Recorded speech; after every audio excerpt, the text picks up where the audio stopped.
खबर trends live के विशेष programme तिरछा खूंटा में आपका स्वागत। खूंटा और वो भी तिरछा क्यों, हमने पहले भी बताया है, एक बार फिर से आपको याद दिला देते हैं। खूंटा दरअसल हदबंदी का प्रतीक है। अफसर हो या राजनेता या फिर आम नागरिक या फिर पत्रकार भी, सबकी अपनी सीमाएं होती हैं और किसी को भी अपनी सीमा को उल्लंघन नहीं करना। आज जो विषय है हमारे तिरछा खूंटा में बहस का, बातचीत का, विमर्श का, वो है सुप्रीम कोर्ट का एक निर्णय। जी हाँ, सुप्रीम कोर्ट ने एक फैसले को बरकरार रखा है। फैसला था आंध्र प्रदेश हाई कोर्ट का। आंध्र प्रदेश हाई कोर्ट के उस फैसले में यह कहा गया था कि यदि कोई व्यक्ति जो कि एससी और एसटी से आता है, यानी अनुसूचित जाति या अनुसूचित जनजाति से आता है और मुस्लिम धर्म या ईसाई धर्म को अपना लेता है, तो उसे एससी एसटी के तहत मिलने वाले लाभ और संरक्षण नहीं प्राप्त हो। आंध्र प्रदेश के इस फैसले को, आंध्र प्रदेश हाई कोर्ट के इस फैसले को सुप्रीम कोर्ट में चुनौती दी गई थी और सुप्रीम कोर्ट ने अब उस फैसले को बरकरार रखा है और अब अंतिम रूप से यह तय हो गया कि कोई भी व्यक्ति यदि ईसाई धर्म या मुस्लिम धर्म अपना लेता है तो उसे अनुसूचित जाति और जनजाति का होने के तहत मिलने वाले आरक्षण जैसे लाभ और कोई संरक्षण नहीं प्राप्त होगा। इसी विषय पे हम चर्चा करेंगे। हमारे साथ मौजूद हैं विजय त्रिपाठी जी, वरिष्ठ पत्रकार हैं, राजनीतिक मामलों के अच्छे जानकार हैं और सामाजिक मामलों पे भी खुल के अपनी बात रखते हैं। उनके साथ में हमारे साथ बैठी हैं आकांक्षा गुप्ता, युवा जर्नलिस्ट हैं और निश्चित रूप से ढेर सारा पढ़ती और लिखती हैं और इसीलिए आज हमने इनको भी चुना है अपनी इस बहस में। और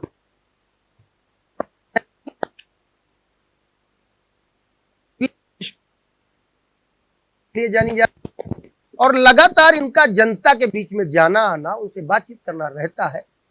तो सबसे पहले हम शुरुआत करेंगे विजय त्रिपाठी से।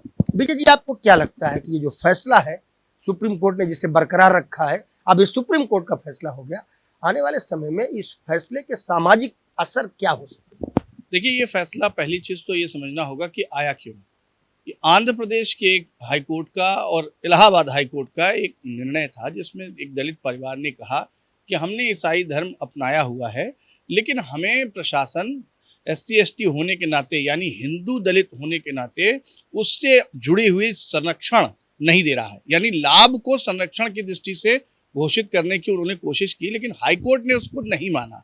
हाईकोर्ट ने कहा कि अगर आपने हिंदू दलित होने का लाभ, जिसको कहा जाए कि प्रशासनिक संरक्षण अगर आपको मिलता था, तो उसे आपने खोकर ईसाई या फिर अगर कहा जाए तो इस्लाम धर्म, इन दोनों में किसी को भी अपना लिया होगा तो वो आपको लाभ नहीं मिल सकता।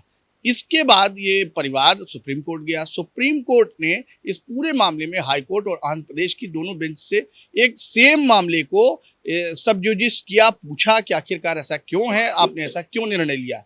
फिर उसके बाद जो पूरी विस्तृत रिपोर्ट थी उसमें सुप्रीम कोर्ट ने पाया कि अगर कोई दलित व्यक्ति जो हिंदू दलित है, अगर वो किसी सिख धर्म या फिर बौद्ध धर्म को छोड़कर, यानी हिंदू, सिख और बौद्ध, इन तीन धर्मों को छोड़ करके इस्लाम धर्म और ईसाई धर्म के अलावा और कोई बाहरी देश का जो धर्म हो, चाहे किसी और प्रकार का हो, उसे अगर अपनाता है तो उसे इस लाभ का फायदा नहीं मिल सकता। आपने बहुत अच्छा बताया। अब हम अपने सवाल के दूसरे हिस्से में जाना चाहेंगे कि सामाजिक रूप से आने वाले समय में इस फैसले की, जो कि इस्टेब्लिश हो चुका है, क्या प्रभाव, क्या हम करेंगे, या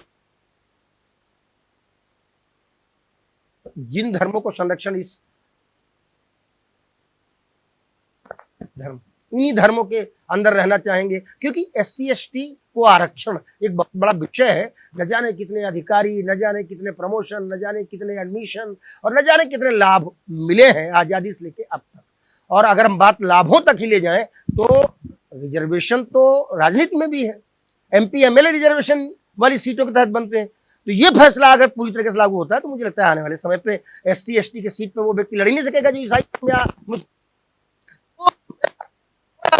आपसे ये पूछना है कि इसके सोशल इंपैक्ट क्या होंगे, पॉलिटिकल इंपैक्ट क्या होंगे? देखिए, ईसाई मिशनरीज जो हैं दुनिया भर में जानी जाती हैं, उनको कन्वर्जन के लिए ही बहुत ज़्यादा एक तरीके से कहा जाए उनका मूवमेंट हमेशा इस बात को ज़्यादा तवज्जो देता है कि हम किस देश के किस नागरिक को अपने ईसाई धर्म में मिला लें।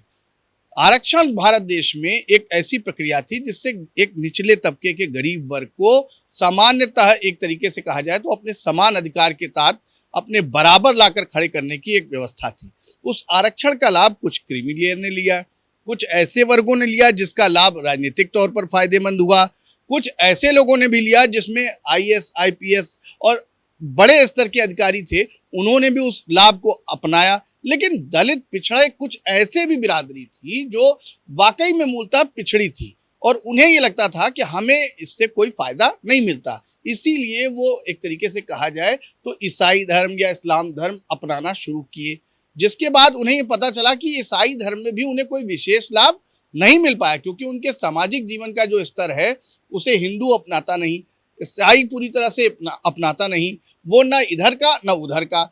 इसीलिए बार बार कोशिश ये की जाती थी कि कोई भी ईसाई धर्म या इस्लाम धर्म अपनी दलित या हिंदू जो भी है वो न स्वीकार करे। लेकिन वो एक कहा जाए मजबूरी और लालचवश कुछ ऐसे भी लोग हैं जो उसको उस प्रथा को आगे बढ़ाते रहे, कभी अपने सहयोगियों के माध्यम से, कभी उन मिशनरियों के माध्यम से, लेकिन उसके लाभ से जब वंचित नहीं रह पाए तो इम्पैक्ट तो अब ये होगा कि अब उनको इसका जब लाभ नहीं मिलेगा तो जाहिर सी बात है कोई ईसाई मिशनरी क्यों स्वीकारेगा। आपका जवाब बहुत अच्छा, आपका ठोस जवाब। अंकिता, मैं आपके पास आता हूं। अंकिता, बड़ा विचारणीय सोशल इम्पैक्ट बात,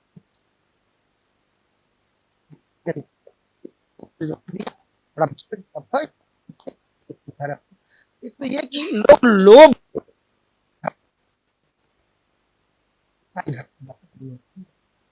इस्लाम की तक हम बात करें तो उसके अन्य अन्य कारण लोग अपनाते हैं, लेकिन ये फैसला क्या है इस फैसले का असर इतना प्रभावी होगा बिल्कुल, जिस तरीके से अगर बात की जाए विश्व हिंदू परिषद के महासचिव वाई राघुवल ने भी बोला था, जनवरी में उनका एक स्टेटमेंट आया था, करीब 8 लाख लोग हिंदू फैमिली अपना धर्म परिवर्तन कर रहा है। 8 लाख का उन्होंने एक नंबर ऑफ कैलकुलेशन बताया कि इतने लोग हमेशा लोभ के कारण कि अगर वो हिंदू भी हैं, एससी एसटी वर्ग के हैं, तो सरकार तो उन्हें उनका जो हक है वो तो देगी ही देगी, प्लस पैसे भी मिलेगा अगर वो कन्वर्ट होते हैं, चाहे वो मुस्लिम धर्म में हो या ईसाई धर्म में हो। तो बहुत सारी जो गरीब फैमिली होती है वो सोर्स ऑफ इनकम देखती है कि कहीं से पैसे मिल जाए, तो उनका ब्रेन वॉश करना बहुत इजी होता है। पैसे का लालच दे दो या फिर उन्हें इतना ज़्यादा अपने धर्म के बारे में बता दो, उनका ब्रेन वॉश बहुत ईजिली किया जा सकता है। अगर हम लोग बात करें तो केरला स्टोरी भी बनी थी, उसमें भी दिखाया गया था कि किस तरीके से अपने धर्म का प्रमोशन किया गया, फिर उनको कन्वर्ट किया गया। तो कहीं ना कहीं सुप्रीम कोर्ट का जो फैसला आया है उससे कई मामलों में अब धर्म परिवर्तन से लोगों को ये भी एक तरीके से कह सकते हैं वो बचेंगे कि अगर हम दूसरे धर्म में जाते हैं तो सरकारी जो हमें लाभ मिल रहे हैं, चाहे वो घर हो। आपको लगता है कि कम होगा रिलीजियस कन्वर्जन इससे? ठीक है, अब हमारा एक सवाल आपसे इसी से जुड़ा हुआ हो, देखो हम लोग भी सब इसी देश में रहते हैं, व्यक्तिगत रूप से आपका क्या मानना है? बिल्कुल उचित है, क्योंकि छांगुड़ जैसे लोगों को भी हमने कवर किया है और दिखाया है कि कितने बड़े पैमाने पर वो पूरा सिंडिकेट चलाते थे और फंडिंग भी आती थी, अरबियन देशों से उनके लिए फंडिंग आती थी। तो एक पूरा गिरोह था जिसका यूपी एसटीएफ ने भी भांडाफोड़ किया, फिर ईडी सीबीआई सब इन्वॉल्व की। तो कहीं ना कहीं उत्तर प्रदेश योगी सरकार धर्म परिवर्तन को लेकर बहुत ज्यादा जागरूक है और उन्होंने साफ तौर पर अब अमेंडमेंट भी बनाया है कि अगर कोई भी व्यक्ति धर्म परिवर्तन करता है तो उसे कोई भी लाभ नहीं मिलेगा। इलाहाबाद हाई कोर्ट में भी उचित मान। ठीक है, मैं आकांक्षा आपके पास आता हूं। आकांक्षा, आप यंग हो लेकिन चीजों को समझना जरूरी होता है यंगस्टर एज से। यदि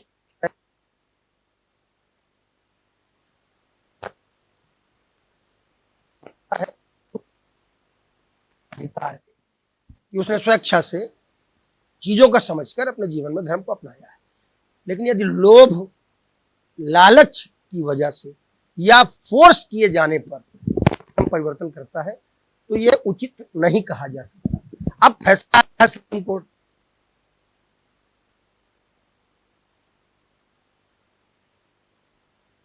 एसटी का कोई व्यक्ति जो कि आरक्षण के लाभ ले रहा है, नौकरियों में, पढ़ाई में, लिखाई में, वो अब अगर ईसाई बन जाएगा या मुस्लिम बन जाएगा तो उसे आरक्षण का लाभ नहीं मिलेगा। तो आपको क्या लगता है, ये ठीक है, सही है? अगर देखा जाए कि लोग लाभ के हिसाब से अगर अपना धर्म परिवर्तन कर रहे हैं तो ये तो गलत है। अगर हम लाभ को ही ज्यादा बढ़ावा देंगे और अपने धर्म को नीचा रखेंगे तो वो तो बहुत बड़ी, और हमारे भारत देश की सबसे बड़ी जो एक विडंबना है ना, वो यही है कि हम अपने धर्म को समझ नहीं पाते और दूसरों के बहकावे में आकर धर्म परिवर्तन कर लेते हैं। और जहां तक सुप्रीम कोर्ट ने ये फैसला सुनाया है वो एक हद तक बहुत ही ज्यादा सही है, क्योंकि कई लोग ऐसे आए सामने निकल कर जो एक बड़े ओहदे पर थे, कई मुस्लिम समुदाय के लोग थे जो एक बड़े पैमाने पर काम कर रहे थे, जैसे अभी अंकिता जी ने बताया है छांगुर को, तो वो ऐसे मुस्लिम धर्म गुरु थे जो मतलब एक कहते नहीं चोले के आड़ में बड़े बड़े कारनामे कर लेते थे। अभी the Kerala story I, Ajmer में इतने बड़े बड़े कारनामे हुए कि वहां पर हिंदू लड़कियों को ब्रेन वॉश करके फिर उन्हें धर्म परिवर्तन कराया गया। अभी अब कश्मीरी पंडित के बारे में आपने जो सुना, कश्मीर फाइल, ऐसी कई सारी चीजें जो निकल कर सामने आई हैं, वो चीजें यही दिखाती हैं कि अगर लाभ मिल रहा है वो तो अलग है, सरकार जो लाभ दे रही है वो चीजें अलग है, लेकिन हमें अपने धर्म के लिए पूरी कट्टरपंथी दिखानी चाहिए। तो बहुत बड़ा सवाल खड़ा कर दिया अंकिता, और मुझे आपके पास इस बात वही छोड़ी थी जहां से मैंने अपनी पढ़ाई। तिरछा खूंटा में मामला और तिरछा, और अब तिरछे मामले का भी विश्लेषण करना पड़ेगा हमें। एक ब्रेक के बाद हम तिरछा खूंटा में अगला सवाल पूछेंगे, बने रहिए हमारे साथ। ब्रेक के बाद आपका स्वागत है और हम सबसे पहले जाएंगे अंकिता के पास, और अब हमारा सवाल वो होगा जो इतनी बातचीत के बाद निकल के आया, और वो ये है कि क्या भारत में धर्म परिवर्तन, जिनका होता है धर्म परिवर्तन, उन्हें अगर हम इनोसेंट मान लें, निर्दोष मान लें, तो भी जो धर्म परिवर्तन कराते हैं क्या वो एक प्लानिंग के साथ, एक सांगठनिक तरीके से और भारत को कमजोर करने की योजना से ये काम कराते हैं, या उनका उद्देश्य केवल अपने धर्म में लोगों को बढ़ाना? बिल्कुल प्लानिंग के तहत होता है, क्योंकि जिस तरीके से छांगुर का केस देखा गया था, हम लोग भी ग्राउंड पे थे और एक एक कड़ी से कड़ी मिलाई गई थी कि किस तरीके से बड़े पैमाने पर बच्चों को टारगेट किया गया था। चाहे परवेज का नाम आया कि किस तरीके से, जब दिल्ली ब्लास्ट भी देखा हमने कि वो किस तरीके से ब्रेन वॉश कर रहे हैं लोगों को अपने धर्म में लाने के लिए। फिर जिसको वो टारगेट करते हैं वो छोटी फैमिली, गरीब फैमिली जो अफोर्ड नहीं कर सकती, और बहुत जल्दी वो लोगों के बहकावे में आ जाती है। चाहे वो सरकार हो, सरकार भी बहुत सारी स्कीम्स बताता है कि आप दलित हैं, दलित वोट बैंक हमारे खेमे में आ जाए तो हम लाभ देंगे। सरकार, विपक्ष, सब हर चीज पे टारगेट करता है कि उनके वोटर्स बढ़ें। अब बात करें अगर धर्म परिवर्तन की, तो वो जो धर्म परिवर्तन के मौलाना होते हैं या फिर जो कराते हैं, जिनको ये जिम्मेदारी दी जाती है, वो उन्हें फंडिंग का लालच देते हैं, पैसे का लालच देते हैं, जमीन जायदाद। आप जानते हैं कि पूरी प्लानिंग से होता है। बिल्कुल बिल्कुल। विजय जी, मैं आपके पास आता हूँ। आकांक्षा के पास जाने से पहले मैं आपसे बात इसलिए कर लूंगा कि आकांक्षा ने जो जवाब दिया वो बड़ा सॉलिड था, इसलिए इनोसेंट और सीधी सोच में था। क्या भारत जैसे देश को, जहाँ पर बहुसंख्यक हिंदू हैं, दुनिया में पैसे के माध्यम से कुछ ऐसे संगठन हैं, कुछ ऐसे गिरोह हैं, कुछ जमाते हैं जो कमजोर करने की साजिश करते हैं? देखिए, ऐसा कहा जा सकता है, क्योंकि ज़्यादातर मामलों में जब पुलिस की कार्रवाई होती है, तमाम जो शिकायतें होती हैं, उसमें बैकग्राउंड में यही निकल कर आता है कि कोई एक सर्किल में, कोई ऐसी जगह पर एक जगह बनाई गई जहां सबको लाया जाता है, उनको ब्रेन वॉश किया जाता है, उन्हें बताया जाता है कि अगर आप हमारे धर्म में आएंगे तो हम आपको क्या देंगे, अगर आप हमारा धर्म स्वीकार करेंगे तो आपको हम क्या देंगे और क्या क्या लाभ दे सकते हैं। लेकिन सबसे बड़ी बात यही है कि अब देश कोई भी हो, भारत में भी तमाम विदेशी नागरिक आते हैं, सैलानी आते हैं। और कई बार ऐसा होता है, चाहे आप मथुरा हो, चाहे काशी हो, चाहे वृंदावन धाम हो, इन जगहों पर आप अक्सर कुछ विदेशी नागरिकों को हरे रामा हरे कृष्णा जपते नजर आते हैं। मालूम चलता है कि वो वर्षों से यहीं पर हैं। कुछ धर्म को वाकई धर्म मानकर ग्रहण करते हैं और कुछ धर्म को सिर्फ और सिर्फ आर्थिक दृष्टि से देखते हैं। बहुत सही जवाब हो गया। आकांक्षा, आपके पास आके मैं बात को खत्म करूंगा। सिर्फ एक सवाल का छोटा जवाब है, क्या ये जो फैसला सुप्रीम कोर्ट का आ गया है, इसके बाद वो जो जबरन धर्म परिवर्तन या विधि विरुद्ध धर्म परिवर्तन या संगठन बनाकर धर्म परिवर्तन कराते थे या लालच देकर धर्म कराते थे, क्या उन लोगों पर लगाम लगेगी? ये आपने जो सवाल पूछा है ना, बहुत ही अच्छा, क्योंकि ये जो जब तक हम कहते नहीं है कि हमें सरकार लाभ नहीं देगी, तो हम उनके बहकावे में आ सकते हैं जो हमें धर्म की आड़ में, धर्म परिवर्तन कराने की आड़ में हमें बड़ी रकम दे देते हैं।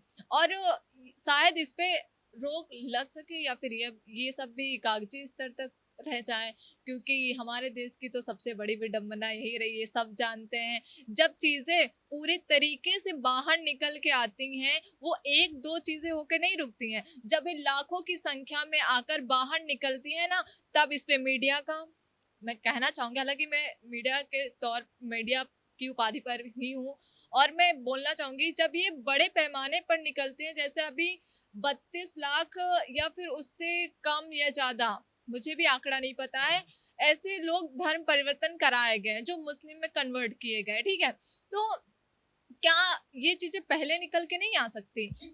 बड़ा जवाब है, और जवाब सवाल छोड़ रहा है।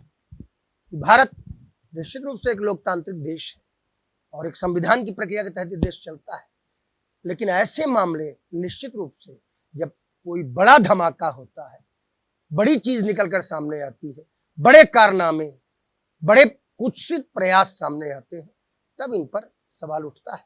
लेकिन सरकार अगर चीजों को ठीक से इंप्लीमेंट करे, जैसे अगर यही फैसला सुप्रीम कोर्ट का ठीक से इसका इंप्लीमेंटेशन हो जाए, क्रियान्वयन हो जाए, तो शायद लालच में, प्लानिंग के तहत और बहकावे में आकर धर्म परिवर्तन का।